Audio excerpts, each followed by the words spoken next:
ची बातमी नाशिकमधून आहे। नाशिक महापालिकेमध्ये विशेष महासभा होणार आहे। महापौर स्थायी समिती सदस्यांची नावे जाहीर करणार आहेत। स्थायी समिती सदस्य निवडीनंतर सभापती निवड केली जाणार।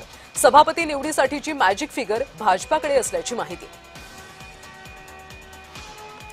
आणि याच संदर्भात अधिकची माहिती घेऊयात आमचे नाशिकचे प्रतिनिधी किरण गोटूर यांच्याकडून।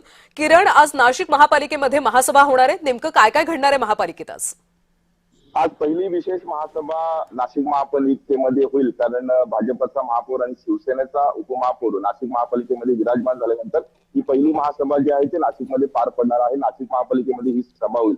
खरं तर स्थायी समितीची निवडणूक आहे पुढच्या 2-3 दिवसात, पण त्याआधी आज स्थायी समितीची सदस्य निवडीची जी प्रक्रिया आहे ती पार पडणार आहे। आणि जो स्थायी समितीवर सभापती बसेल, 9 आकड्यांचा जो मॅजिक फिगर आहे ते सभापतीसाठी लागणार आहे आणि ते भाजपकडे आहे, त्यामुळे निश्चितच भाजपचा स्थायी समितीचा अध्यक्ष होईल।